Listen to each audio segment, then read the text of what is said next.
സൃഷ്ടിപഥം കണ്ണൂർ യൂണിറ്റിന്റെ ആഭിമുഖ്യത്തിൽ ഓണാഘോഷവും പൊന്നോണ തൂലിക കവിതാ സമാഹാര പുസ്തക പ്രകാശനവും സംഘടിപ്പിച്ചു.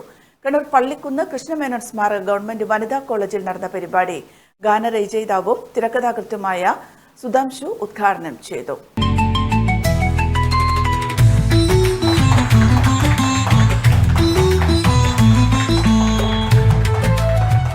നിങ്ങളോട് ഈ വിജയ സംഭവത്തെക്കുറിച്ച് ഒരു കവിത എഴുതി തരാൻ 10 പേർ ചോദിക്കാൻ ഉണ്ടാവുന്ന ഒരു നിലയിലേക്ക് നിങ്ങളുടെ എഴുത്ത് വളരണം.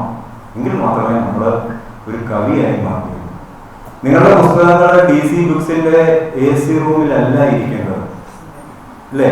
നമ്മളിപ്പോൾ DCയെ കൊണ്ട് പൈസ 9,000 രൂപ DC ബുക്സിൽ കൊടുക്കുകയാണെങ്കിൽ നമ്മുടെ പുസ്തകം ഇറക്കിയിട്ട് അത് DC ബുക്സിന്റെ പല ഷോറൂമുകളിൽ അലമാരിക്കകത്ത് ഇങ്ങനെ ഇരിക്കും, അതവിടെ ഇരിക്കും, അല്ലേ? നമ്മൾക്കൊക്കെ വായനക്കാർ ഇല്ലാത്ത എഴുത്തുകാര പുസ്തകം ഇറക്കുകയാണെങ്കിൽ അത് അങ്ങനെ ഇരിക്കുകയാണ് ചെയ്യുന്നത്. ഞാൻ നേരത്തെ സൂചിപ്പിച്ച അതാണ്, വായനക്കാരുള്ള എഴുത്തുകാരാവാനാണ് നമ്മൾ ശ്രമിക്കേണ്ടത്.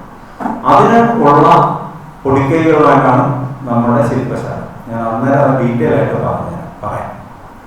നമ്മളുടെ പുസ്തകങ്ങൾ എവിടെയായിരിക്കേണ്ടത്? നമ്മളൊരു കവിയായി മാറി, അല്ലെങ്കിൽ നമ്മളൊരു നോട്ടബിൾ ആയിട്ടുള്ള കവിയായി മാറി എന്നുള്ളൊരു ലക്ഷണം എന്താണെന്ന് പറയാം. നിങ്ങളുടെ പുസ്തകങ്ങൾ, നിങ്ങളിപ്പോൾ പലരും പുസ്തകങ്ങൾ ഇറക്കിയിട്ടുണ്ട്. നിങ്ങളുടെ പുസ്തകങ്ങൾ എന്ന് ഉത്സവ പറമ്പിന്റെ മൂലയ്ക്ക് മെഴുകുതിരി വെട്ടത്തിൽ പുസ്തക കച്ചവടക്കാരൻ ഇരിക്കുന്നത് കണ്ടിട്ടില്ല.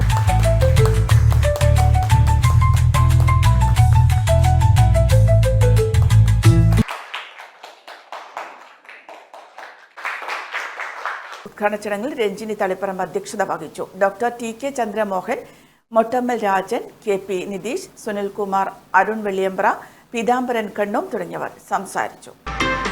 മിഡ്കോ, ദിനേശ് സോഫ്റ്റ്വെയർ പാർക്ക്, താണ, കണ്ണൂർ.